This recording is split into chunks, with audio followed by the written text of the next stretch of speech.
दुःखात देव आठवतो. एखादी गाडी आहे, घाटामध्ये गाडी घसरली आहे, ड्रायव्हरचा कंट्रोल गेला आहे आणि गाडी घसराली, उंच घाट आहे, गाडी घसराली, ड्रायव्हरचा कंट्रोल गेला आहे. जे माणसं कधी देवाचं नाव घेत नाहीत ते माणसं विठ्ठला विठ्ठला विठ्ठला, पांडुरंगा पांडुरंगा, वाचव वाचव देवा, वाचव देवा वाचव. ड्रायव्हरने गाडी सावरली, घाटाच्या वर गेली, लागले तंबाखू सोडायला. हां, किती झाला कापूस? आता संकट निवारण झालं ना. दुःखात देव आठवतो, सुखात देव आठवत नाही. ही माणसाची जात आहे. बायपासचं ऑपरेशन चालू आहे, ऑपरेशन होईपर्यंत देवाचा धावा, पांडुरंगा नारायणा देवा, वाचव वाचव वाचव. डॉक्टर साहेब ऑपरेशन करून बाहेर आले की एकदा डॉक्टर म्हणाले की ऑपरेशन सक्सेस झालं आहे, आता धोका टळला आहे. विसरले देवाचं नामस्मरण, लागले गप्पा मारायला. साप चावलाय, पेशंट ॲडमिट केला आहे. सापाचं विष उतरेपर्यंत देवा वाचव देवा वाचव देवा वाचव, देवाचा धावा. पेशंट वाचला, विसरले देव. मुलगी डिलिव्हरीला ॲडमिट केली आहे, अडवली, सिझर करावं लागतंय.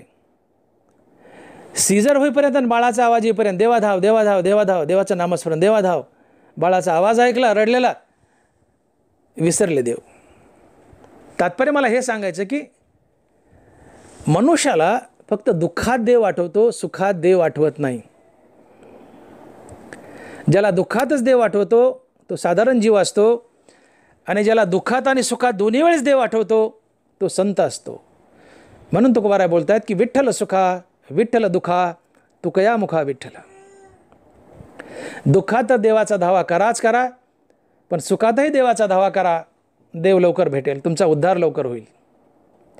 आणि म्हणून कुंतीबुवानं भगवान कृष्णाकडून दुःख मागून घेतली, कारण ती स्पष्ट म्हणाले की जेवढी दुःख येतील तितकी मी तुझ्या नामात स्थिरावेल आणि भगवत स्वरूप बनेल, कृष्ण स्वरूप बनेल. मला दुःख दे, कारण दुःखात मनुष्यात देव आठवतो, सुखात देव आठवत नाही. ही मनुष्याच्या माते. दुःखातही देव आठवतो, सुखातही देव आठवतो तो संत असतो. ज्याला फक्त दुःखातच देव आठवतो तो साधारण जीव असतो, मनुष्य असतो. आणि म्हणून येणारं दुःख काहीतरी हित घेऊन आलेलं असते. त्या दुःखामुळं खचून जायचं नसते, त्याचं हसून स्वागत करायचं असते. दुःखामुळं आम्ही भगवंताच्या नामात स्थिरावतो आणि भगवत स्वरूप बनतो. दुःख जीवनात आलं, पण त्या दुःखामुळं देव भेटला, हे दुःखात लपलेलं सुख असतंय. म्हणून दुःखात सुखाची बीजे लपलेली असतात. जीवनात येणारं प्रत्येक दुःख आणि संकट हा भगवंताचा कृपा प्रसाद असतो. त्याने खचून जायचं नसतं, त्यात आपलं हित शोधायचं असतंय. मनुष्य जीवनात दोन प्रकारची जर संकट आली तर समजून घ्यावं तुमच्यावर भगवंताची पूर्ण कृपा झाली. माझं वाक्य नीट ऐका. मनुष्य जीवनात जर दोन प्रकारची संकट आली प्रामुख्यानं, तर तुमच्यावर भगवंताची पूर्ण कृपा झाली हे समजून घ्यावं. त्यातलं संकट नंबर 1, मनुष्याला असाध्य रोग होणे. आणि संकट नंबर 2, मनुष्याच्या जीवनातून श्रीमंती निघून जाऊन त्याला गरिबी येणे. ही दोन संकट जर माणसाच्या जीवनात आली तर समजून घ्यावं की त्या माणसावर भगवंताची पूर्ण कृपा झाली आहे, त्यावर देवाचा उपकार झाला आहे. बघा, नंबर 1चं संकट, मनुष्याला असाध्य रोग व्हावा. हे पहिलं संकट. असाध्य रोग म्हणजे असा रोग की ज्यावर आता काहीही विलाज नाही, माणसाला मरावंच लागतं, म्हणजे असाध्य रोग. उदाहरणार्थ, माणसाला कॅन्सर झाला आहे आणि पूर्ण शरीरात पांगला आहे आणि डॉक्टरनं सांगितलं का याचं ऑपरेशन होत नाही, तुम्हाला मरावंच लागेल. अशा रोगाला, अर्थात ज्याच्यावर कुठलाही विलाज नाही, आता मरावंच लागतंय, असा रोग होणे म्हणजे असाध्य रोग होणे. तर असा असाध्य रोग झाला तर समजून घ्यावं देवाचा आपल्यावर उपकार आहे, भगवंताची आपल्यावर पूर्ण कृपा झालेली आहे. तुम्ही म्हणाल कसं? तर बघा, ज्यावेळेस माणसाला असाध्य रोग होतो त्यावेळेस माणसाला आपलं मरण दिसू लागतं, माणसाला आपलं मरण कळून येतं. आणि ज्याला आपलं मरण कळून आलंय तो भाग्यवान असतो. मरण अचानक आलं आणि तुम्हाला ओढून घेऊन गेलं, हे दुर्भाग्य आहे. माणसाला मरण कळून यावं, मी आता काही दिवसात मरणार आहे ही माणसाची खात्री व्हावी. त्यावेळेस माणसाला जीवनाची अनित्यता कळते, तो जीवनाबद्दल उदास होतो, त्याच्या जीवनात वैराग्य येतं आणि या वैराग्याच्या बळावर तो देवाची प्राप्ती करत असतो. त्याला माहिती आहे आता की मी काही दिवसात मरणार आहे, मी मरणार म्हणजे मरणारच, यातून माझी सुटका नाही आहे. त्याला आपल्या जीवनाची, आपल्या देहाची, आपल्या संसाराची अनित्यता कळते. आणि ज्यावेळेस माणसाला संसाराची आणि जीवनाची अनित्यता कळते तेव्हाच वैराग्याला हाकलून दिलं तरी ते बळच लंडासारखं मागं लागतं आणि या वैराग्याच्या बळावर देव भेटतो. ते हे विषय वैराग्य जे आत्मलाभाचे भाग्य येणे ब्रह्मानंदा योग्य जीव होती. जीवनाची अनित्यता कळावी, संसाराची अनित्यता कळावी. ज्ञानोबराय बोलले तैसे संसारा या समजता जाणीजे जे अनित्यता ते वैराग्य दवडिता पाठी लागे. हा संसार मरकाय आणि या संसाराचा मी अंश आहे म्हणून मीही मरकाय, संसार अनित्य, मी अनित्य आहे, हे माणसाला खात्रीनं कळालं की तो जीवनाबद्दल, संसाराबद्दल उदास होतो आणि त्याच्या जीवनात वैराग्य स्वतःहून चालत येतं आणि या वैराग्याच्या बळावर देव भेटतो. वैराग्याशिवाय देव भेटत नाही. जे विवेकाची भाषणे नेती वैराग्याची शिव न देखीती ते मूर्ख केवी पवती मजेश्वरा. ते वैराग्याशिवाय देव भेटत नाही. एका भगवंताच्या नामाशिवाय कशाची आवड शिल्लक न राहणे म्हणजे वैराग्य. विषय तो त्यांचा झाला नारायण, ना आवडे धनजन माता पिता. धन दौलत, बायका, मुलं, संपत्ती काही नको देवा, काही नको, आता तू पाहिजे. विषय तो त्यांचा झाला नारायण. एका भगवंताच्या नामाशिवाय काही न आवडणं म्हणजेच वैराग्य. सगळं मातीमोल वाटणं. मातीयेचे ढिकळ आणि सोन्याचे निखळ सरिसेची मानी. 1 किलो ढेकूळ आणि 1 किलो सोन्याचा गोळा एकाच नजरेने पाहतो, एकाच पारड्यात मोजतो. 1 किलो सोन्याच्या गोळ्याला एका मातीच्या ढेकळा एवढी किंमत देतो. ह्याला वैराग्य म्हणतात. आता देवा काही नको, आता तू पाहिजे. थोडक्यात भगवंताच्या नामाशिवाय, भगवंत आणि भगवंताचं नाम या 2 गोष्टीशिवाय कशाची आवड शिल्लक न राहणे म्हणजेच वैराग्य. उठलेनी वैराग्य जेणे हा तिन्ही वर्ग ऐसा सांडणे जसे वमुनी असूने आत्ताचे गेले. त्रैलोक्यातली संपत्ती कुत्र्याच्या उलटीसारखी तुच्छ वाटणे आणि फक्त देव आणि देवाचं नावच आवडणे म्हणजे वैराग्य. आणि हे वैराग्य बळच लंडासारखं तुमच्या मागे लागतं. कधी? ज्यावेळेस तुम्हाला जीवनाची अनित्यता कळते, तुमचं मरण तुम्हाला दिसून येतं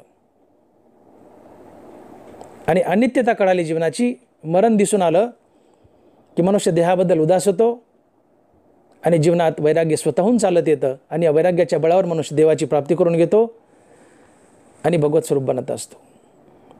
हे का शक्य झालं? असाध्य रोग जीवनात आला, ज्या रोगावर विलाज नाही, आता मरावंच लागेल ही खात्री झाली.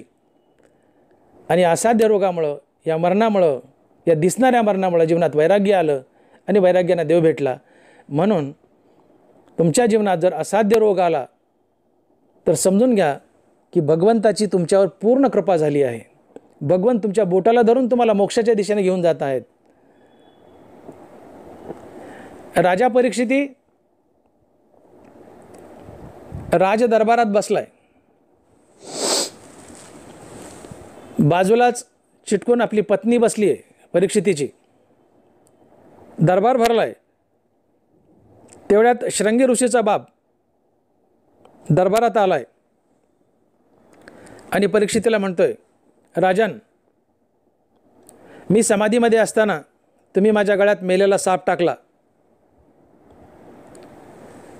मी समाधीत होतो, पण माझा मुलगा श्रृंगी आला आणि माझ्या गळ्यात टाकलेला साप पाहून त्याने साप बाजूला काढला आणि तात्काळ त्याने असा शाप दिला की ज्याने कुणी माझ्या बापाच्या गळ्यात हा साप टाकलाय, 7 दिवसानंतर याच सापाच्या अर्थात तक्षक नागाच्या दंशाने त्या माणसाचा मृत्यू होईल. राजा, मी समाधीत जाऊन शोधलं तर ती व्यक्ती तू होतास. तुझ्यापाशी फक्त 7च दिवस आहेत. या 7 दिवसात तुला काय करायचं तर करता येईल ते कर. तुझं हित काय साधता येईल ते तू साधून घे. 7 दिवसानंतर तक्षक नागाच्या दंशाने तुझा मृत्यू होईल. हे ऋषीचं वाक्य ऐकताच परीक्षितीला आपल्या डोळ्यापुढे मरण दिसायला लागलं. बाजूला बसलेली बायको तशीच ढकलून दिली आणि गंगेकडे तोंड फिरवलं तर मागे वळून नाही पाहिलं. राजा परीक्षिती गंगेच्या काठावर गेला, तिथे आसन लावून बसला, शुकाचार्याला बोलावून घेतलं, 7 दिवस श्रीमद भागवताचं श्रवण केलं आणि 7 दिवसानंतर मोक्ष प्राप्त करून घेतला. का? मरण डोळ्यापुढे दिसू लागलं.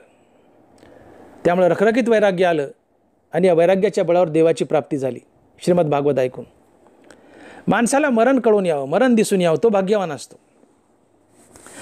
आम्ही साधारण माणसं, आम्हाला जर मरण कळालं, एखादा महारोग झाला, मोठा रोग, भयानक मोठा रोग की ज्यातून आता सुटका नाही, मरावंच लागतं, आम्ही देवाला कोसतो, देवाला शिव्या देतो.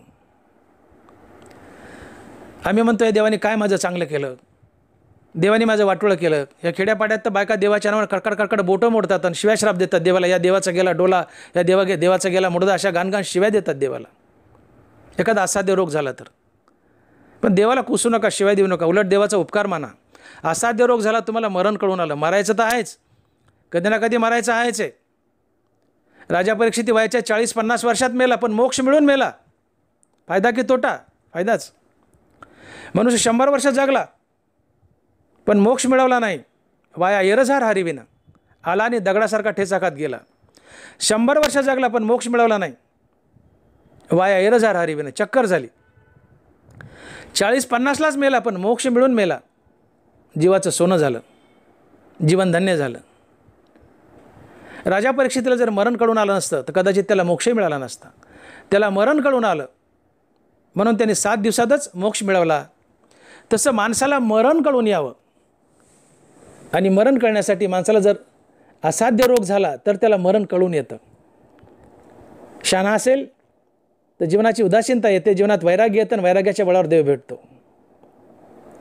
म्हणून असाध्य रोग जर झाला तर खचून जाऊ नका, देवाला कोसू नका, देवाचे उपकार माना.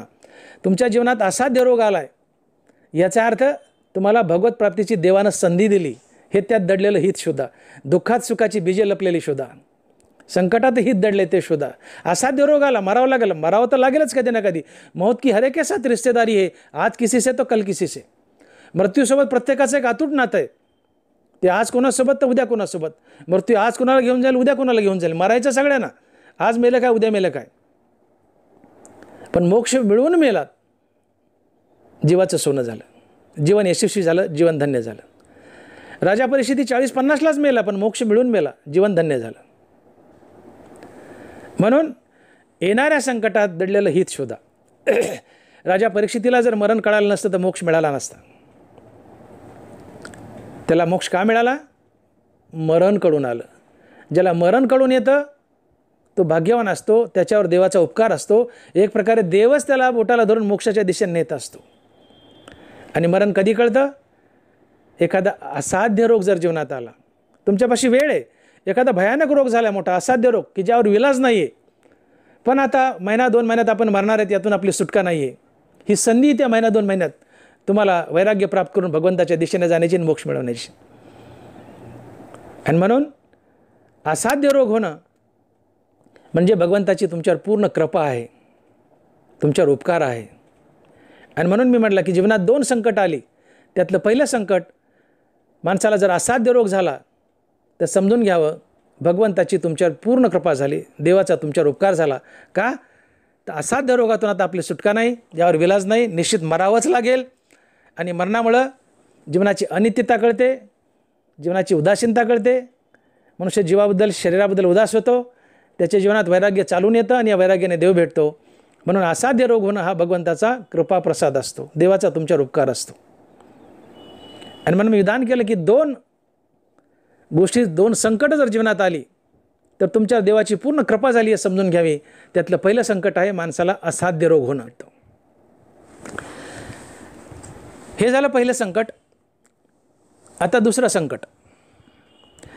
संकट आहे जीवनातून पैसा निघून जाणे आणि जीवनात गरिबी येणे. तुम्ही म्हणाल डॉक्टर मोठे साहेब, भागवतरावजी मोठे, आता आम्ही उठूनच जाऊ, काय बोलायले आणि काय सांगायला लागले. असाध्य रोगाचं ठीक आहे, पटलं आम्हाला, पण पैसा निघून जाणे, जीवनात गरिबी येणे हा भगवंताचा कृपाप्रसाद आहे, हे बोलणं काही आम्हाला पटत नाही. साहजिक आहे, तुम्हाला पटणारही नाही आहे. कारण मनुष्य जगतो ते केवळ पैशाच्या प्राप्ती करताच. त्यामुळं तुम्हाला मी पूर्णतः चुकीचे आहेत असे म्हणणार नाही. सध्या माणसाच्या जगण्याचा उद्देशच एवढा आहे की पैशाची प्राप्ती. परंतु विवेक दृष्टीने जर पाहिलं तर तुम्ही विचार करा की भगवत प्राप्तीला नेमकं आडवं कोण येतं. तुम्ही विवेक दृष्टीने पहा. मनुष्य देहीचा हाची स्वार्थ साधावया चौथा पुरुषार्थ. मोक्षाची प्राप्ती ही अंतिम प्राप्ती आहे, हा विवेक आहे. नरवरा स्पष्ट बोलले की पाहे पा शरीराच्या गावा जयाला गी आले पांडवा, तो कार्यार्थ आगवा सांडून या. मनुष्य जन्माला आलाय तो केवळ आणि केवळ जन्म मृत्यूच्या चक्रातून बाहेर पडून भगवंताची प्राप्ती करून घेण्यासाठी. तुमच्या मागे जन्ममनाचा फेरा लागलाय, यातून तुम्हाला बाहेर पडायचे. त्यासाठी मोक्ष मिळावा लागतो, अर्थात भगवंताची प्राप्ती करून घ्यावी लागते. एवढ्यासाठीच मनुष्य जन्म आहे. मग भगवत प्राप्तीला नेमकं आडवं जर कोण येत असेल तर ते आहे तुमची संपत्ती आणि तुमची बायका मुलं.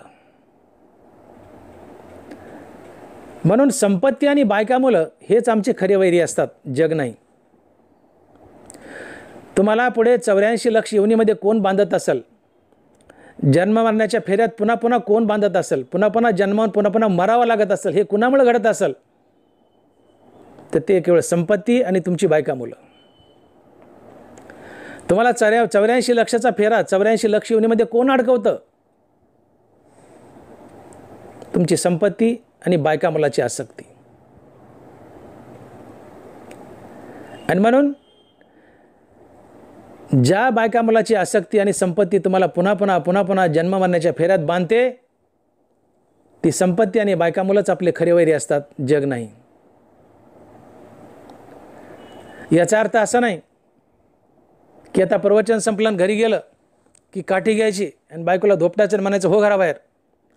का तर महाराजांनी सांगितलंय की बायका मुलं हे भगवत प्राप्तीला आडवे येतात म्हणून तेच आमचे खरे वैरी आहेत, निघ घराबाहेर, असं करायचं नाही. बायका मुलांचा उत्तम सांभाळ करा, परंतु त्यांच्या आसक्तीतून सुटता आलं पाहिजे आणि रामनामाने ते हळूहळू सुटता येतं. तो आपला आजचा विषय नाहीये. मला एवढंच सांगायचं आहे की संपत्ती आणि बायका मुलांची आसक्ती हीच आमच्या भगवत प्राप्तीला प्रामुख्याने आडवी येते. म्हणून संपत्ती आणि बायका मुलंच आमचे खरे वैरी असतात, जग नाही. नारायण शेषावर पोहडलेत आणि लक्ष्मी पाय दाबत बसली आहे. आणि तुम्ही नारायणाला भेटायला गेले त्यावेळेस नारायण आणि तुमच्यात कोण आडवं येतं? ही पाय दाबत बसलेली लक्ष्मी. लक्ष्मीने नारायण झाकलाय. लक्ष्मी म्हणजे पैसा. समोर नारायण आहे, अलीकडे तुम्ही येत आणि नारायणाच्या पायावर लक्ष्मी आहे. म्हणजे लक्ष्मी अर्थात पैसा तुमच्यामध्ये आला, नारायणाच्या भेटीला आडवा आला. आणि म्हणून मी विधान केलं की संपत्ती आणि बायका मुलं हेच आमचे खरे शत्रू असतात, कारण ते भगवत प्राप्तीला आडवे येतात. त्यांची आसक्ती भगवत प्राप्तीला आडवी येते. कारण पाश आहेत, पुत्रपाश, दारापाश, वित्तपाश, या जाळ्यात मनुष्य बांधलेला याने देव दुरावतो. संपत्ती जर भगवत प्राप्तीला आडवी येत नसती तर तुकोबारायासारखे संत शिरोमणी असं बोलले नसते की नको देव देवा द्रव्य आणि भाग्य, तोही एक उद्वेग वै जीवा. नको देव देवा पोटी हे संतान, माया जाळे जाण ना आठवसी. तुका म्हणे करी फकीराचे परी, रात्रंदिवस हरी येईल वाचे. देवा मला संपत्ती देऊ नको, देवा मला मुलंबाळं देऊ नको, मला फकीरासारखा निर्धन कफल्लक कर. नको देव देवा द्रव्य आणि भाग्य, तोही एक उद्वेग होय जीवा. देवा द्रव्य नको, पैसा नको, संपत्ती नको, मुलबाळ नको. का तर यांची आसक्तीच तुझ्या प्राप्तीला आडवी यायला लागली. तुका म्हणे करी फकीराचे परी, रात्रंदिवस हरी येईल वाचे. देवा ही संपत्ती तुझ्या भेटीला आडवी यायली आहे. ही संपत्तीच माझा खरा वैरी आहे. हे मुलंबाळं तुझ्या भेटीला आडवी यायलेत. हे मुलंबाळच बायकापोरच खरे माझे वैरी आहेत. आणि म्हणून तुकोबाराने आपल्या हातानं आपलं दिवाळं काढून घेतलं. आणि ज्यावेळेस तुकोबाराचं दिवाळं निघालं त्यावेळेस तुकोबाराने देवाचे उपकार मानले आणि स्वतः उद्गार काढले गाथेमध्ये की बरे झाले देवा, निघाले दिवाळे, बरी या दुष्काळे पिढा केली. आम्हाला जमल का असं बोलायला? तुकोबाराचं दिवाळा निघालं, तुकोबाराने देवाचे उपकार मानले. आम्ही देवाला शिव्या देऊ, छोटंसं संकट आलं तर आम्ही खचून जातो आणि देवाला कारणीभूत ठरवतो. या देवानं माझं काय चांगलं केलं आहे, या देवानं माझं काय बरं केलं आहे. आम्ही देवाला धारेवर धरतो, ताशेरे मारतो. तुकोबाराने असं केलं नाही. तुकोबाराचं दिवाळा निघालं, तुकोबाराने देवाचे उपकार मानले आणि उद्गार काढले, बरे झाले देवा, निघाले दिवाळे. देवा ही संपत्ती तुझ्या प्राप्तीला आडवी येत होती, तुझ्या नामस्मरणाला आडवी येत होती. आता माझं दिवाळा निघालंय, आता हा पैसा गेला, आता मी नाम घ्यायला मोकळा झालोय. हो की तुम्ही तुकोबाराचं जीवन थोडं बारकाईने अभ्यासा. तुकोबाराचा जन्म जणू काही संकटांना तोंड देण्यासाठीच झाला होता. देहवासियांनी तुकोबारायला नको नको ते त्रास दिला, हे तुकोबारायचं नाही, देहवासियांचं दुर्भाग्य आहे. काय बोललो मी? तुकोबारायला देहवासियांनी त्रास दिला, सगळ्या नाही, काही देहवासियांनी त्रास दिला, हे तुकोबारायचं दुर्भाग्य नाही आहे, हे देहवासियांचं दुर्भाग्य आहे.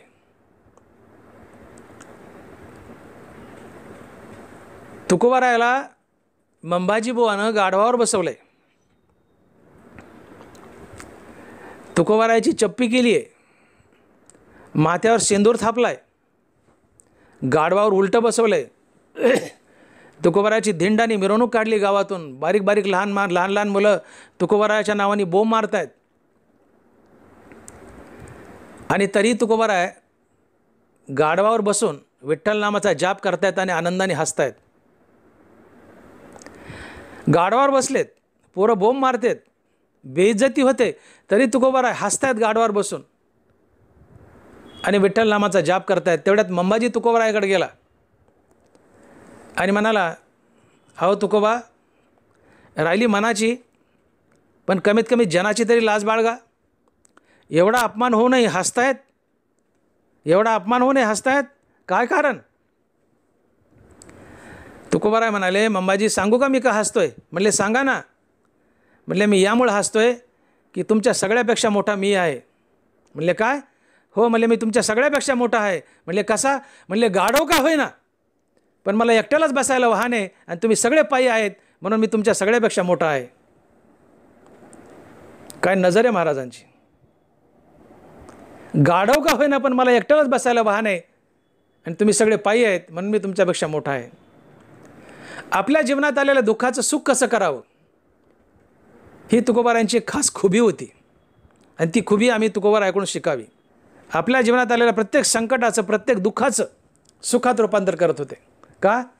तर त्यांच्या मुखात विठ्ठल नाम स्थिरावलेलं होतं आणि कोणत्याही दुःखाच्या प्रसंगी विठ्ठलाचं नाम जर मुखात असेल तर त्या दुःखाचं सहज सुखात रूपांतर होतं. जाईल भवश्रम सुख होईल दुःखाचे. तुकोबारायच बोलतात की जाईल भवश्रम सुख होईल दुःखाचे. जीवनात जर संकट आलं, दुःख आलं आणि त्या दुःखाच्या प्रसंगी तुम्ही जर मुखामध्ये विठ्ठलाचं नाम धारण केलं तर त्या दुःखाचं रूपांतर सुखात होतं. जाईल भवश्रम सुख होईल दुःखाचे. तुकोबाराच्या जीवनात आलेल्या प्रत्येक दुःखाचं त्यांनी सुखात रूपांतर केलं. का? मुखात विठ्ठलाचं नाम होतं. प्रत्येक दुःखाचं सुखात रूपांतर करणं ही तुकोबाराची खास खुबी होती. ती तुम्ही आम्ही शिकून घ्यावी. दुःखात सुखाची बीजे लपलेली असतात. दुःख हा भगवंताचा कृपा प्रसाद असतो हे तुकोबारायाने आम्हाला शिकवलं. तुकोबाराय दुःखाने खचून गेले नाही. दुःखाच्या प्रसंगी हरिनामाचा सहारा घेतला, विठ्ठलनामाचा सहारा घेतला आणि त्या दुःखाचं रूपांतर तुकोबारायाने सुखात केलं. हे तुकोबारायाने आम्हाला शिकवलं. म्हणून जाईल भवश्रम सुख होईल दुःखाचे. तुकोबारायाचं जीवन म्हणजे संकटानं भरलं होतं, पण दुःखानं संकटानं खचून गेले नाहीत. त्या संकटाचं दुःखाचं हसून स्वागत केलं आणि त्या दुःखाचं संकटाचं सुखात रूपांतर केलं. कशाच्या बळावर? तर केवळ हरिनामाच्या बळावर, विठ्ठल नामाच्या बळावर. तुम्ही विठ्ठलाचं नाम मुखात धारण करा, तुमच्या जीवनात आलेल्या प्रत्येक संकटाचं दुःखाचं सुखात रूपांतर होईल. आणि म्हणून तुकोबारायाच्या जीवनात दुःख आली, तुकोबारायाचं दिवाळं निघालं, तुकोबाराय खचून गेले नाही. उलट देवाचे उपकार मानले, या संकटाचं स्वागत केलं आणि आलेल्या दुःखाचं सुखात रूपांतर केलं हरिनामाच्या बळावर. म्हणून मलाही तुम्हाला एक संदेश द्यायचा आहे की जीवनात आलेल्या दुःखानं खचून जाऊ नका, जीवनात आलेल्या संकटानं खचून जाऊ नका. त्या संकटाचं दुःखाचं हसून स्वागत करा.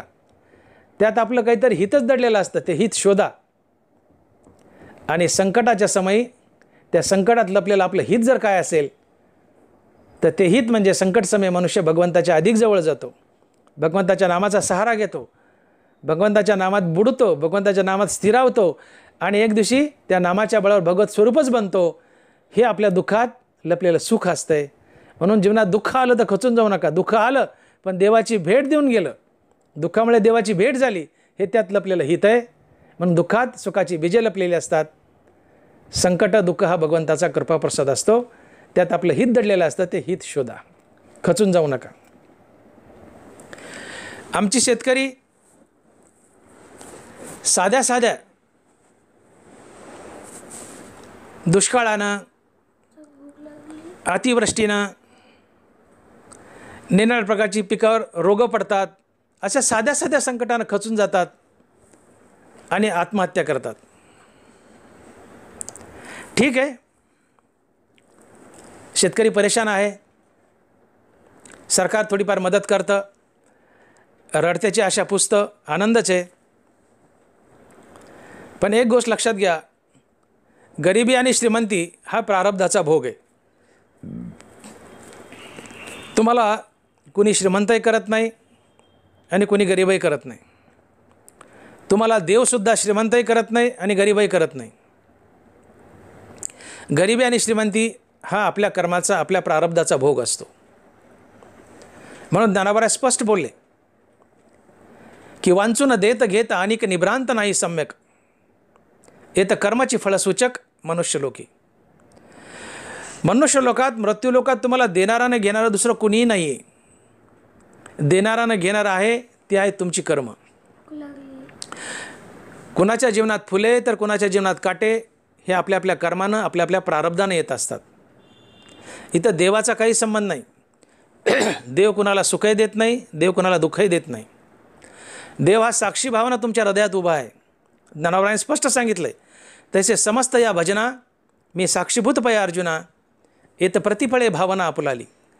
मी तुमच्या हृदयात देव म्हणून उभा आहे, परंतु साक्षी भावना, देवच बोलत आहेत. मी तुमच्या हृदयात देव म्हणून उभा आहे, कृष्ण म्हणून उभा आहे, परंतु केवळ साक्षी भावानं. मी तुम्हाला चांगलं केलं तर शाबासकी देत नाही, वाईट केलं टोकत नाही. मी तुम्हाला सुखही देत नाही, तुम्हाला दुःखही देत नाही. तुमच्या जीवनात येणारे सुखदुःख हा तुमच्या कर्माचा, तुमच्या प्रारब्धाचा भोग असतो. वांचून देत घेत अनेक निभ्रांत नाही सम्यक, येत कर्माची फळसूचक मनुष्यलोकी. मनुष्य जीवनात मिळणारे भोग जे आहेत तर त्याच्या कर्माचा, प्रारब्धाचा भोग असतो. इथं देवाचा काही संबंध नाही. देव साक्षी भावना हृदयात उभा आहे. तो चांगलं कर्म म्हणत नाही, वाईट कर्म म्हणत नाही, चांगलं केलं तर शाबासकी नाही, वाईट केलं तर नाव ठेवत नाही. फक्त साक्षी भावनं बघत असतो तुम्ही काय करतात आणि त्या केलेल्या बऱ्या वाईट कर्माचा हिशोब ठेवतो आणि त्याचा फळभोग मात्र अचूकरित्या देतो. ते तुम्हाला भोगावं लागतं. केले कर्म तैसे भोगा आले. म्हणून गरिबी श्रीमंती हा प्रारब्धाचा भोग आहे. आणि मग जीवनामध्ये जर गरिबी आली तर त्यांनी खचून जायचं नसतं. अशा प्रसंगी सरकारची मदत आहे, शेतकऱ्याला आनंदच आहे. परंतु यावर शेवट आणि शेवटचा विलास जर काय असेल की शेतकऱ्याच्या जीवनात किंवा कुणाच्याही जीवनात जर संकट आणि दुःख आलं तर यावर फायनल विलास जर काय असेल तर तो म्हणजे त्या व्यक्तीने हरिनामाचा सहारा घ्यावा. यावर एकच उत्तर, संकटावर एकच उत्तर, केवळ हरिनाम, हरिनाम आणि हरिनाम. तुम्ही हरिनामाचा सहारा घ्या. हरिनाम हे एक चिलकत आहे. युद्धामध्ये लोखंडाची चिलकत तलवारीचे घाव सहन करते, तसे हरिनामाची चिलकत तुमच्या जीवनात आलेल्या संकटाचे घाव सहन करते. हरिनामामुळे तुमचं साहस वाढतं, मनोबल वाढतं आणि संकटाला सामोरं जाण्याचं बळ तुमच्यात आल्यामुळं त्या संकटावर तुम्ही सहज मात करता. कुठलंही संकट जर जीवनात आलं आणि तुमच्या मुखात हरिनाम असेल तर तुम्ही त्या संकटानं खचून जात नाहीत. उलट तुमचं मनोबळ वाढतं, धैर्य वाढतं आणि तुम्ही कसून त्या संकटाचा सामना करता आणि त्यात विजय मिळवता. म्हणून हरिनामाचा सहारा घ्या. संकट समय हरिनामाला शरण जा. तुकोबारायाच्या जीवनात संकट आली, पर्वतप्राय दुःख आली, पण ते खचून गेले नाही. त्यांच्या मुखात त्यांनी हरिनामाचं अमृत धारण केलं आणि त्या संकटावर मात केली. तुम्ही तुमच्या मुखामध्ये हरिनामाचं अमृत धारण करा, तुम्ही संकटावर सहज मात कराल. म्हणून हरिनामाला शरण जा. येणाऱ्या संकटावर जर उपाय काय असेल तर तो फक्त हरिनाम. सरकार मदत करते, आनंदच आहे, पण यावर शेवटचा विलास जर काय असेल, येणाऱ्या दुःखावर, संकटावर, शेतकरी असो की कुणी असो, आलेल्या संकटावर मात करण्यासाठी शेवटचा विलास जर काय असेल तर तो म्हणजे फक्त हरिनाम आणि हरिनाम. जो मनुष्य आत्महत्या करून मरतो तो मरताच नरकाला जातो. माणसानं काहीही करावं पण आत्महत्या करू नये. म्हणून नाथ महाराज भागवतामध्ये बोलले की आत्महत्या करून निमाला तो मरताची नरकाशी गेला, कारण प्रायश्चित्ताशी कोण उरला सांगे पाहे. समजा तुमच्याकडून एखादा अपराध घडला आणि नंतर तुम्हाला पश्चाताप झाला की आपल्याकडून चूक झाली. तुम्ही रामनाम घेतलं आणि प्रायश्चित्त केलं, तुमचं पाप धुतलं जातं. परंतु तुम्ही जर आत्महत्या करून मेले तर आपला जीव मारण्यावर सुद्धा आपला अधिकार नाही. हे शरीर आईच्या उदरात कोणतरी तयार केले, अर्थात देवाने तयार केले ना आम्हाला बहाल केले. हे शरीर परक्याचं आहे, आपलं नाही. कोणतरी आईच्या उदरात तयार केलं ना आम्हाला दिलंय, याच्यावर आमचाही अधिकार नाही आहे. आणि म्हणून त्यांना बोलले की म्हणून वा अर्जुना या शरीरा पराधीना, हे शरीर पराधीन आहे, हे आपलं नाही आहे. कुणीतरी आईच्या उदरात घडवलं ना आम्हाला दिलं आहे, म्हणून या शरीराला, या जीवाला मारण्याचा आम्हाला अधिकार नाही. आमच्या जीवाला मारण्याचा आम्हाला अधिकार नाही, कारण हा जीव आमचा नाही आहे, हे शरीरही आमचं नाही.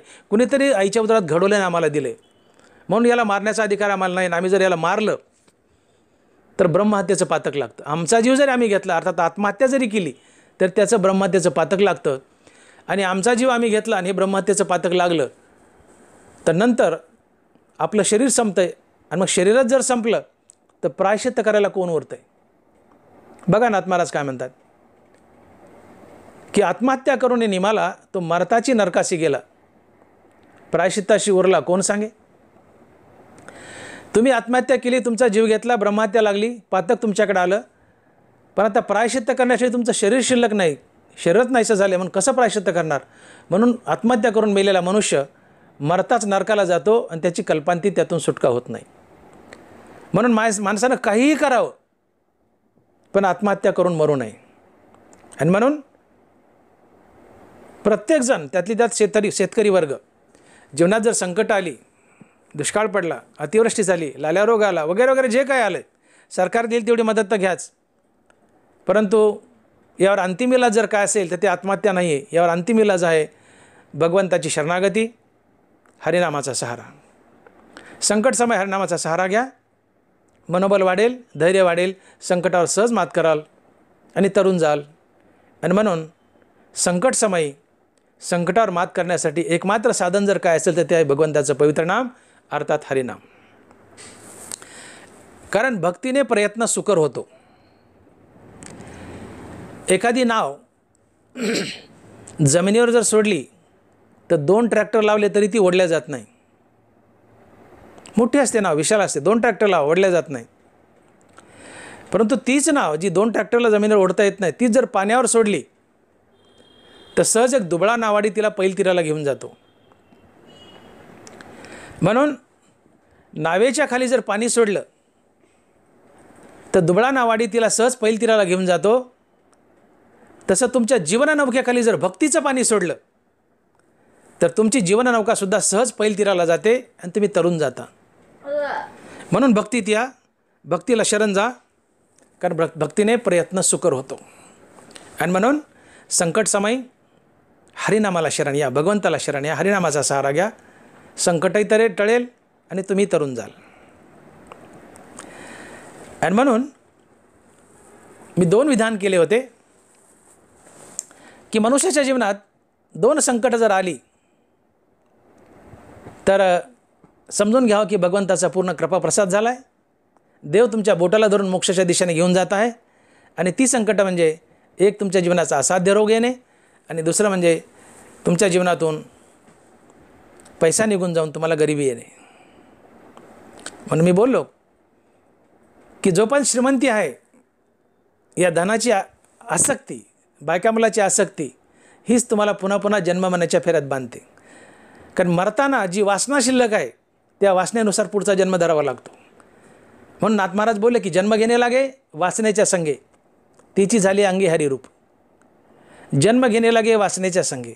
आम्हाला पुनर्जन्म मिळतो. का मिळतो? मरताना काही वासना शिल्लक असेल तर, आणि जशी वासना शिल्लक असेल तोच जन्म मिळतो. तुम्ही आयुष्यभर ज्या वस्तूवर सर्वात जास्त प्रेम केले, मरताना तीच वस्तू चित्तात येऊन उभी राहते आणि पुढच्या जन्मी तुम्ही तीच वस्तू बनता. आणि मरणी जया जे आठवे तो तेची गती ते पावे, म्हणून सदा स्मरावे मातेची तुवा. एरवी तरी साधारण उरी आदळली या मरण, जो आठवू धरी अंतकरण तेची होईजे. ज्ञानोबर आहे.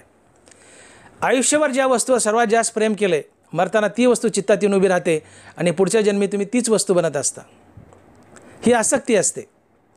मग आयुष्यभर जर धनावर प्रेम केलं तर मरताना पैसा चित्तात येईल, तुम्ही पुढच्या जन्मी कागद व्हाल, नाही तर धातू व्हाल.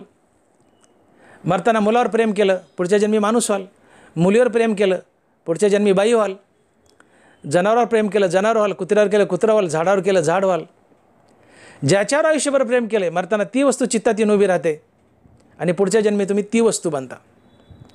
आणि म्हणून बायका मुलं आणि संपत्ती यावर जर तुम्ही आयुष्यभर प्रेम केलं तर मरताना बायका मुलं आणि संपत्तीच चित्तात येऊन उभी राहील आणि पुढच्या जन्मी तुम्ही पुरुष, बाई, पैसा किंवा अन्य प्राणी या जन्माला जाल आणि 84 लक्ष योनीमध्ये अडकाल.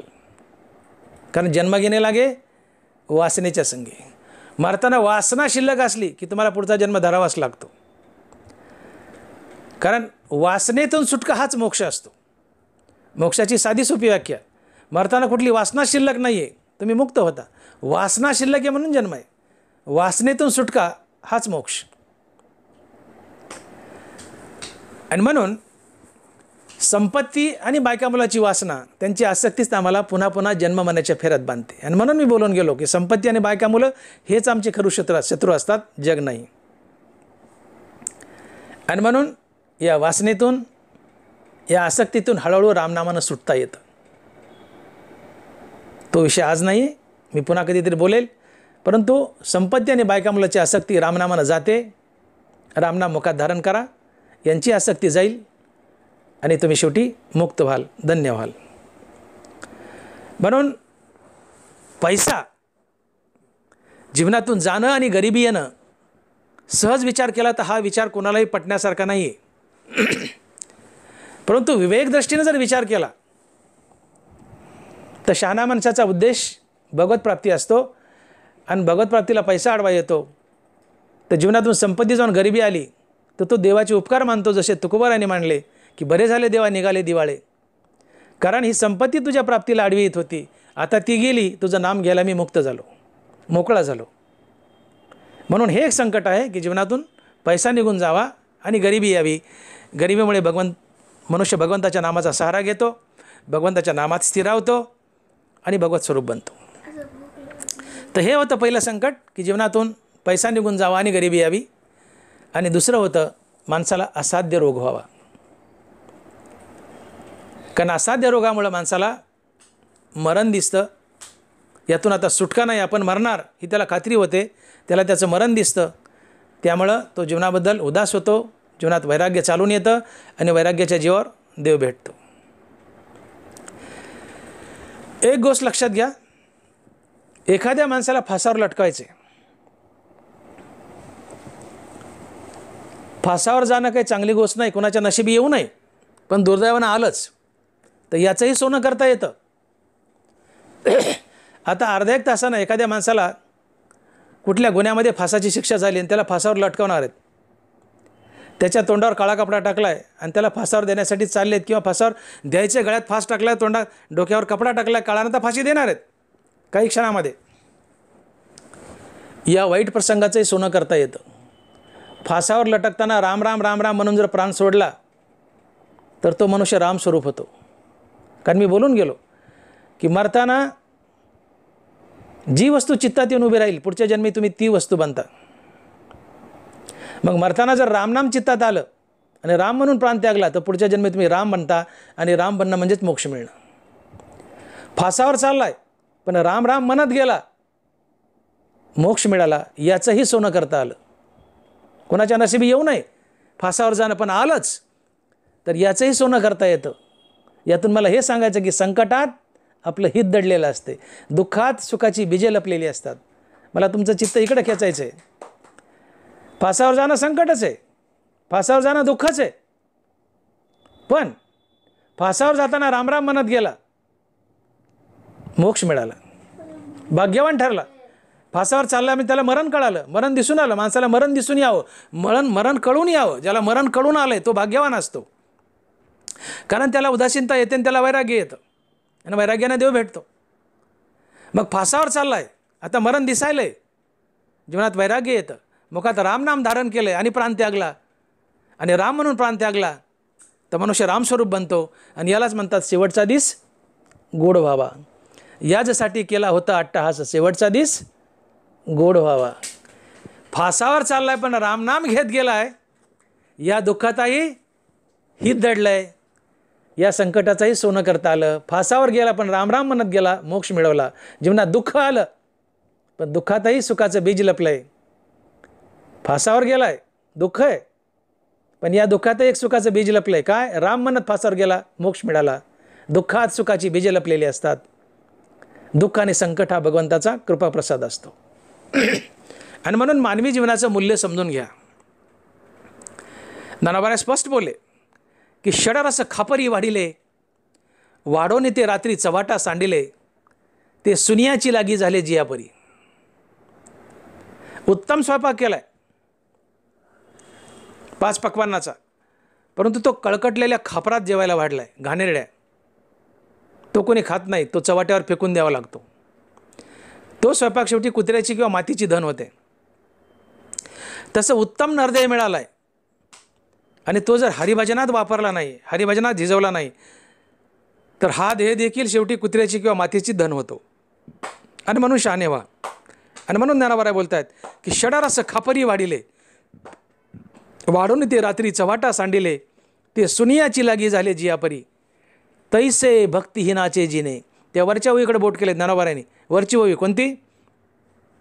षडरस खापरी वाढिले, वाढून ते रात्री चव्हाटा सांडिले, ते सुनियाची लागी झाले जियापुरी, तैसे भक्तिहीनाचे जिने. भक्तिहीनाचं जीवन, ज्याने भक्तीकडे पाठ फिरवली, जो मुखात कधी देवाचं नाम धारण करत नाही, भगवंताला शरण जात नाही, जिभेवर कधी हरिनाम स्थिरावू देत नाही, अशा माणसाबद्दल ज्ञानोबा बोलतात की तैसे भक्तिहीनाचे जिने. उत्तम स्वयंपाक केलाय पण कळकटलेल्या घाणेरड्या खापरात वाढलाय, तो चव्हाट्यावर फेकून द्यावा लागतो, तो कुत्र्याची किंवा मातीची धन होतो. तसं उत्तम नरदेह मिळालाय, पण तो जर हरिभजनात झिजवला नाही तर हा देह देखील शेवटी कुत्र्याची किंवा मातीची धन होतो. तैसे भक्तिहीनाचे जिने. म्हणून शहाणे व्हा, हरिभजनात या, भक्तीत या. जीवनात संकट आलं तर मनुष्य जास्त नास्तिक बनतो, देवाला शिव्या देतो, कोसतो. या देवानं माझं काय चांगलं केलं म्हणतो. हां, मी एवढा चांगलं वागूनही माझ्या जीवनात दुःखच आहे. अरे बाबा, या जीवनात चांगलं वागतो, मागच्या जीवनातलं काहीतरी पाप असतं, त्याचंही संकट असते. या जन्मातलं पुढच्या जन्मात फेडायचे, मागच्या जन्मातलं या जन्मात फेडायचे. तू भले या जन्मात थोडाफार चांगला वागत असतील, पण मागच्या जन्मातली काही बरी वाईट कर्म असतात, त्याची फेड या जन्मात आलेली असते. म्हणून या जन्मातही थोडा बरा वागत असला आणि दुःखच वाटायला आलं, ती मागच्या जन्मातली दुःख असतात, मागच्या जन्मातली कर्माची फेड असते. म्हणून त्यांनी खचून जाऊ नका. जीवनात प्रारब्धानुसार कर्मानुसार दुःख तर येईलच, आणि जीवनात दुःख आलं तर त्याने खचू नका. त्यात आपलं हित शोधा. आणि संकटात आणि दुःखात लपलेलं हित म्हणजे दुःख प्रसंगी, संकट प्रसंगी भगवंताला शरण जा, भगवंताच्या नामाचा सहारा घ्या, भगवंताच्या नामात बुडा. संकट समय, दुःख समय भगवंताचं नाम घेतल्यानं दुःखाचं रूपांतर सुखात तर होईलच, पण तुम्हाला देवही भेटेल. हे दुःखात लपलेलं बीज असते सुखाचं. दुःखात सुखाची बीजे लपलेली असतात. दुःख आणि संकट हा भगवंताचा कृपा प्रसाद असतो. त्याने खचून जायचं नसतं. त्यात आपलं दडलेलं लपलेलं हित शोधायचं असते. हा प्रामुख्याने संदेश मला आज तुम्हाला द्यायचा आहे. आणि म्हणून ज्ञानोबा आजच्या प्रस्तुतविधीत बोलतायत की दुःख शोकाची घाई मारली याची सेची नाही, हे सांगावया कारण काही जे ग्रासिले माया. भगवान बोलतायत की दुःख शोकाची घाई मारली याची सेची नाही. सेची म्हणजे आठवण, घाई म्हणजे घाव. दुःख शोकाची घाई. भगवान बोलतायत, ज्ञानेश्वर महाराज लिहित आहेत, भगवान श्रीकृष्ण बोलत आहेत गीतेमध्ये, ज्ञानेश्वरीमध्ये, की दुःख शोकाची घाई मारली याची सेची नाही. भगवान म्हणतात, भगवान श्रीकृष्ण बोलत आहेत की माणसाला त्याच्या प्रारब्धानुसार मी त्याच्या जीवनामध्ये दुःख पाठवतो, संकट पाठवतो, संकट पाठवतो. परंतु जेव्हा मी दुःख पाठवलंय, संकट पाठवली आहेत, तेवढ्या दुःखाच्या काळात मनुष्य मला शरण येतो, माझ्या नामात स्थिरावतो, आणि दुःख गेलं की पुन्हा मला विसरून जातो आणि माया त्याला ग्रासते. बघा ज्ञानोबाची वही, दुःख शोकाची घाई मारली याची सेची नाही, हे सांगावया कारण काही जे ग्रासिले माया. मी प्रारब्धानुसार दुःख पाठवतो. दुःख आहे तोपर्यंत मनुष्य मला शरण येतो, माझ्या नामाचा सहारा घेतो, आणि दुःख गेलं की मनुष्य मला विसरतो आणि पुन्हा मायेमध्ये गुरफटतो आणि जन्म मरण्याच्या फेऱ्यात पुन्हा अडकला जातो. ही मानवी जीवनाची शोकांतिका आहे म्हणले. म्हणून मी म्हटलं की दुःखातच देव आठवतो, सुखात देव आठवत नाही. ज्याला दुःखातही देव आठवतो आणि सुखातही देव आठवतो तो संत असतो, आणि ज्याला फक्त दुःखातच देव आठवतो तो साधारण जीव असतो. विठ्ठल सुखा विठ्ठल दुखा तुकया मुखा विठ्ठल. दुःखातही देवाचा धावा करा, सुखातही देवाचा धावा करा, देवाची कृपा लवकर होईल, देव लवकर भेटेल.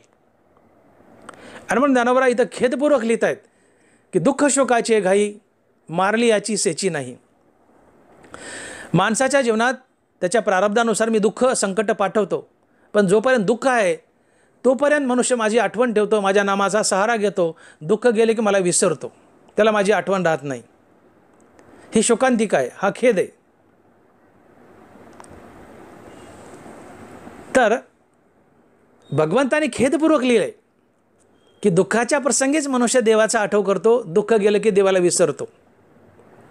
इथं ज्ञानोबाला हे सुचवायचं की बाबांनो, दुःखाच्या प्रसंगी तर देवाचा आठव करा, पण सुखातही देवाचा आठव करा, तुमचं कल्याण लवकर होईल.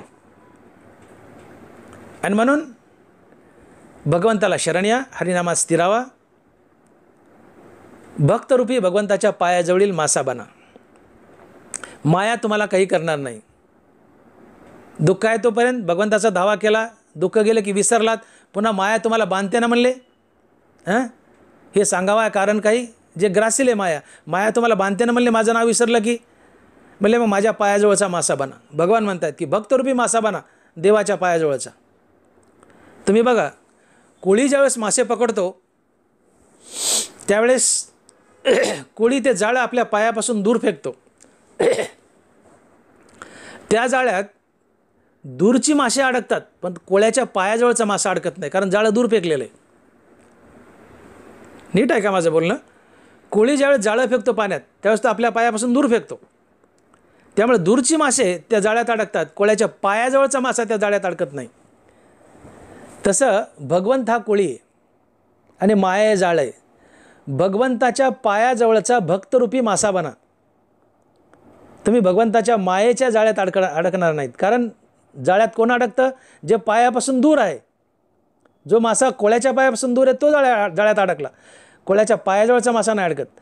तसं भगवंताच्या पायाजवळचा मासा बना, भक्तरूपी मासा बना, मायेच्या जाळ्यात अडकणार नाहीत. आणि म्हणून भगवंताला शरण जा, भगवंताचं नाम मुखात धारण करा. कारण भगवंताची माया ही तुम्ही स्वबळावर कधीही तरून जाऊ शकत नाहीत. येत एकच लीला तरले जे सर्व भावे मज भजले, तया आईल थडीच सरले माया जाळ. बरोबर आहे. भगवंताची ही माया नदी ही स्वबळावर आम्हाला तरून जाता येत नाही. तोच सहज तरून जातो, सहज. तया आईल थडीच सरले माया जळ. स्वबळावर कधीच तरता येत नाही आणि एका युक्तीने सहज तरता येते. ती युक्ती म्हणजे सर्व भावे मज भजले. येत एकची लीला तरले. कोणते? जे सर्व भावे मज भजले, तया आईल थडीच सरले माया जळ. जे सर्व भावे मज भजले. आपण पुष्कळदा बोलून जातो की देवाची प्राप्ती भावाशिवाय होत नाही.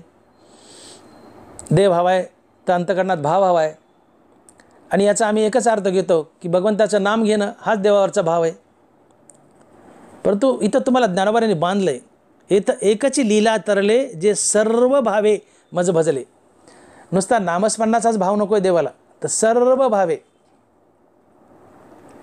एकच भाव नाही, सर्व भावे.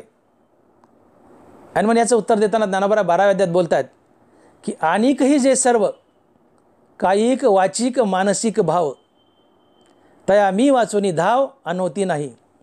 ओवी नीट ऐका. आणिकही जे सर्व कायिक वाचिक मानसिक भाव, तया मी वाचोनी धाव अनोती नाही. कायिक भाव, वाचिक भाव, मानसिक भाव. वाचेने बोलेल तर देवाचं नावच, मनानं काही चिंतील तर भगवंताचेच गुणगान. पायाने चालेल, भले तुम्ही तुमच्या शेतात चालेल, नोकरीला चालेल, पण तुम्ही भगवंताच्या यात्रेलाच चाललोय ही भावना ठेवून चाला. तात्पर्य, सकाळी उठल्यापासून रात्री झोपेपर्यंत आपल्या हातून घडणारं प्रत्येक कर्म देवाची पूजा म्हणून करा. आपल्या प्रत्येक कर्माचा संबंध भगवंताशी जोडा. एक गोष्ट, सकाळी उठल्यापासून रात्री झोपेपर्यंत आपलं प्रत्येक कर्म देवाची पूजा म्हणून करा. कायिक भाव. एक गोष्ट. दुसरी गोष्ट, हे कर्म करताना आपलं चित्त सातत्याने हरिनामात बांधून ठेवा. मानसिक भाव, वाचिक भाव. आणि तिसरी गोष्ट, जगातील प्रत्येक प्राणी मात्र हा देवच आहे असं समजून त्याच्यासोबत देवतुल्य व्यवहार करा. या तिन्ही गोष्टी मुखात जर धारण केल्या किंवा जीवनात अंगीकारल्या तरी भगवंताची परिपूर्ण भक्ती ठरते आणि देवाची प्राप्ती तुम्हाला सहज होते. आणि याला सर्व भाव म्हणतात. आणिक ही जे सर्व कायिक वाचिक मानसिक भाव, तया मी वाचोनी धाव अनोती नाही. हे सगळे भाव जीवनात यावेत. नुसता नामस्मरणाचाच भाव नको आहे, हे सगळे भाव यावेत. कायिक वाचिक मानसिक. कर्माना देवाला भजा, तव कर्मे येशू भजावा, हे जे बोलिलो. कर्म देवाची पूजा म्हणून करा. जगातल्या प्रत्येक माणसाला देव समजा आणि त्याच्यासोबत देवतुल्य व्यवहार करा आणि मुखानं सातत्यानं नाम घ्या. तुम्ही नामस्मरण करतायत, नित्य नाम घेतायत, परंतु समोरच्या माणसाला फसवतायत, त्याचा द्वेष करतायत, ही भक्ती देवाला पोहोचत नाही. देव तुम्हाला भेटत नाही. देवाची इच्छा आहे, जे जे भेटे भूत ते ते मानी जे भगवंत. हा भक्तियोग निश्चित जाण माझा. जगातला प्रत्येक प्राणी मात्र हा देव समजून त्याच्यासोबत देवतुल्य व्यवहार करा, ही माझी खरी भक्ती आहे. हा भक्तियोग निश्चित जाणं माझा. भक्तियोग आहे आणि निश्चित आहे. म्हणून सर्व भावे मज भजले. आम्ही भजतो देवाला, फक्त नामस्मरणाने भजतो, एवढाच भाव आहे. देवाला ते नको आहे. देवाला सर्व भाव आहेत, कायिक वाचिक मानसिक. आणि जे सर्व कायिक वाचिक मानसिक भाव, तया मी वाचोनी धाव अनोती नाही. ज्ञानोबा आहे 12वा अध्याय. म्हणून नुसतं नाम पकडून चालू नका. तर देवाची कृपा व्हावी असं वाटत असेल तर सर्व भावाने भजा. हो, सर्व भावे मज भजले. हा सर्व भाव म्हणजे काय?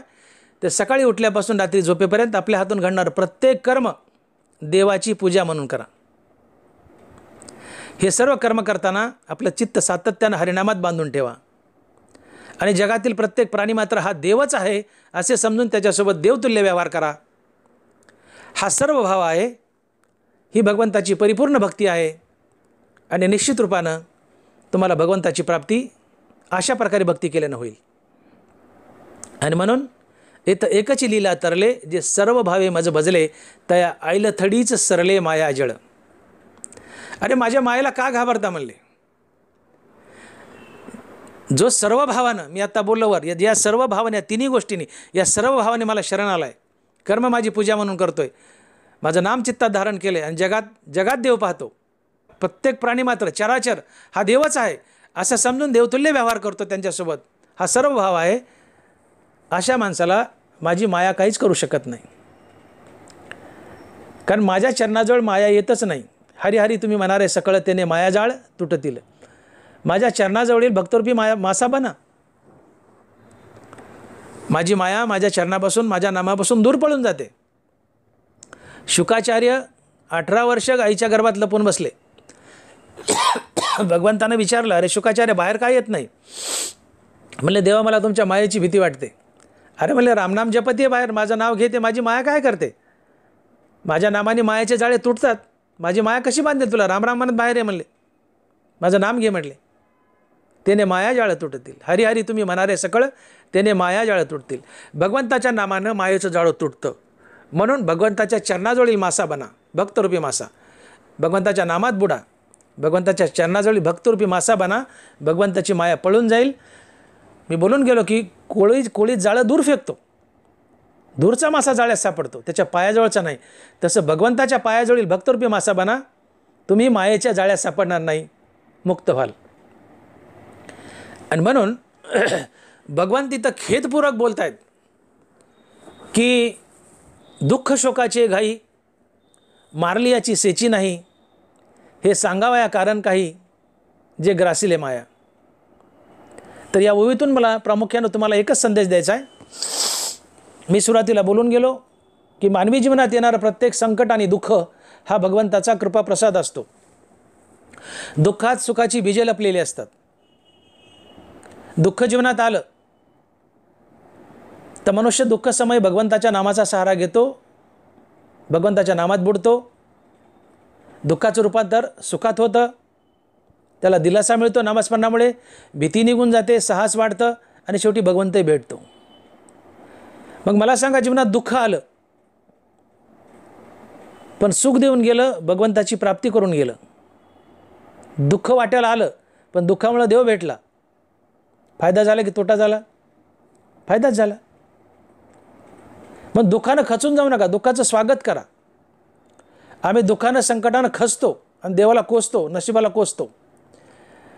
पण दुःख आणि संकट हा भगवंताचा कृपा प्रसाद आहे, तुमचं कल्याण व्हावं म्हणून देव तुमच्या प्रारब्धानुसार दुःखाने संकट पाठवतो. दुःखाने संकट आली नाही तर तुम्हाला देवाच्या नावाची आठवणच येत नाही आणि तुम्ही पुन्हा पुन्हा जन्म मरण्याच्या फेऱ्यात अडकता. कारण दुःखात देव आठवतो, सुखात देव आठवत नाही. तुमचं फार चांगलं चाललं आहे, तुम्ही कधीच देवाचे नाव घ्यायचे नाहीत. पण जीवनात दुःख आली, दुःखाची मांदियाळी मालिका सुरू झाली की तुम्ही सारखा देवाचा धावा कराल.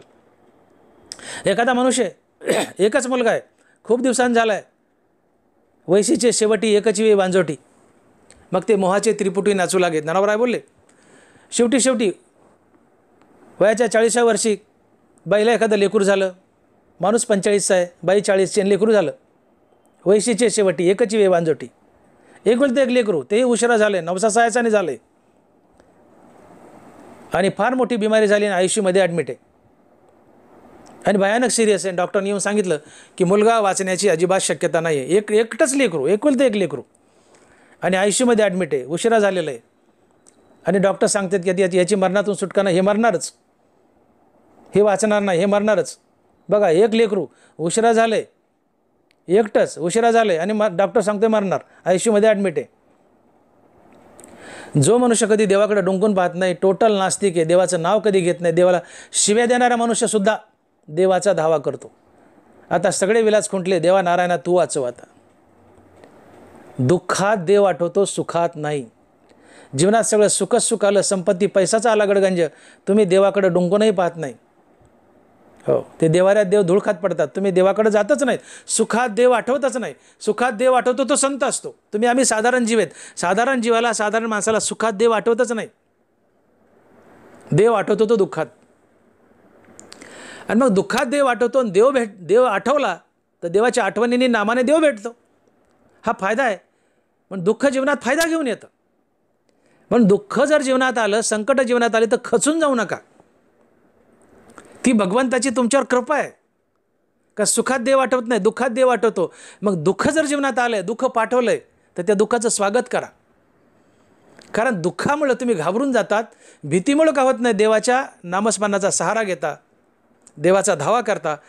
आणि नामाचा सहारा घेतला, नामात बुडाले की हळूहळू नामाची गुढी लागते आणि तुम्ही भगवंताची प्राप्ती करून घेता.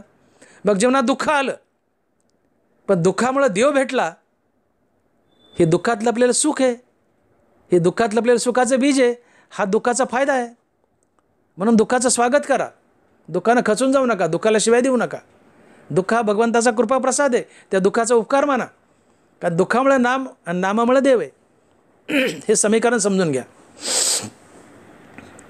आणि म्हणून आपल्या जीवनात दुःख आली, संकट आली, कसली संकट येऊ द्या, कसली दुःख येऊ द्या, संयमानं घ्या, शांतीनं घ्या. त्या दुःखाचं हसून स्वागत करा. त्यात आपलं काहीतरी हित दडलं आहे, ते हित शोधा. कारण येणाऱ्या प्रत्येक संकटात आणि दुःखात आपलं काहीतरी हित दडलेलं असतंय, ते हित शोधा. जसं मी मला ज्ञानोबराच्या जीवनात पर्वतप्राय दुःख आली, पण त्यात एक हित दडलेलं होतं, काय? ज्ञानेश्वरीचा जन्म. तुकोबराच्या जीवनात पर्वतप्राय दुःख आली, पण त्यात एक हित दडलेलं होतं, एक सुखाचं बीज लपलेलं होतं, ते म्हणजे गाथेचा जन्म.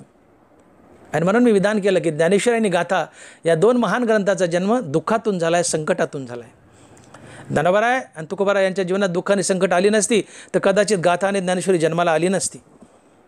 आणि म्हणून ज्ञानोबराय तुकोबराय यांच्या जीवनात आलेल्या दुःखामुळं, संकटामुळं गाथेचा आणि ज्ञानेश्वरीचा जन्म झाला आहे. हे दुःखात लपलेलं सुखाचं बीज आहे, हा फायदा आहे. ज्ञानोबराच्या जीवनात दुःख आलं, पण त्यात एक सुखाचं बीज लपलं होतं, ज्ञानेश्वरीचा जन्म. तुकोबाराच्या जीवनात दुःख आलं, त्यात एक सुखाचं बीज लपलेलं होतं, गाथेचा जन्म. दुःखात सुखाची बीजे लपलेली असतात. तसं तुमच्या जीवनात दुःख आलं, तर त्यातही काहीतरी सुखाचं बीज लपलेलं असते. त्यासाठी फक्त दुःख जीवनात आलं की भगवंताला शरण जा, भगवंताच्या नामाचा सहारा घ्या. निश्चितच त्या दुःखातलं जे हित किंवा काय सुख दडले, सुखाचं बीज दडले, ते तुमच्या जीवनात अनुभवास येईल आणि जीवन धन्य होईल. म्हणून शेवटचा संदेश, आपल्या जीवनात आलेल्या दुःखाने, संकटाने खचून जाऊ नका, त्याचं हसून स्वागत करा. त्यात दडलेलं हित शोधा. त्यात दडलेलं हित हे असतं की दुःखप्रसंगी मनुष्य भगवंताच्या नामाचा सहारा घेतो, देवाला शरण जातो आणि या नामात स्थिरवला की या नामाच्या बळावर त्याला देवाची प्राप्ती होते. बघा तुम्ही, एखाद्या वेळेस असं घडतं की असं दुःख आलं, एखाद्या माणसाची डोळे गेली, पाय मोडला, हात मोडला, अजून काही झालं. मी म्हणतो अवयव जाण्यासाठीच आहे, शरीर जाण्यासाठीच आहे, आज ना उद्या जाणारच आहे. पाय गेला, लंगडे झाले, जाग्यावर बसले, देवाचं नाव घेऊ लागले, देव भेटला, फायदा की तोटा. डोळे गेले, आता कुठं हलता येईना, जाग्यावर बसून आहेत, आता काय करायचं? तर म्हणले हरिनाम घ्या. डोळे गेले, पण देव भेटला, फायदा की तोटा? फायदाच. अवयव जाण्यासाठीच आहेत, आज ना उद्या जाणारच आहेत, देहही जाणार आहे. अवयव गेले, डोळे गेले, पण कधी नाम न घेणारा मनुष्य, डोळे गेले, जाग्यावर बसून आहे, आता देवाचं नाव घेऊ लागला, नाविलाज म्हणून घेऊ लागला. कधी देवाचं नाव न घेणारा मनुष्य आंधळा झाला, पता कुठं हलता येईना, पर्याय नाही. मग काय, बसल्या जागी हरिनाम घ्या, भजन करा. डोळे गेले, नामात स्थिरावला, देव भेटला, फायदा की तोटा? फायदाच. इंद्रिय गेले, पण देव देऊन गेले, हा फायदा असतो. ही संकटच जीवनातली छोटी मोठी. या संकटात आपलं हित शोधा. संकटानं खचून जाऊ नका, दुःखानं खचून जाऊ नका. संकटात दुःखात हित दडलेलं असते, ते शोधा. आणि ते हित म्हणजे प्रामुख्याने तुम्ही भगवंताच्या जवळ जाता, नामात स्थिरावता आणि या नामाच्या बळावर तुम्हाला भगवंताची प्राप्ती होते. हे संकटात दुःखात लपलेलं हित असते. आणि म्हणून मी विधान केलं की दुःखात सुखाची बीजे लपलेली असतात. दुःख आणि संकट हा भगवंताचा कृपाप्रसाद असतो. परंतु ज्ञानोबराय खेदानं लिहितात की बाबा, दुःख शोकाची घाई, मारली याची सेची नाही, हे सांगावया कारण काही, जे ग्रासिले माया. देव बोलतायत की मी त्या माणसाच्या प्रारब्धानुसार, नशिबानुसार त्यांच्या जीवनात दुःख आणि संकट पाठवतो.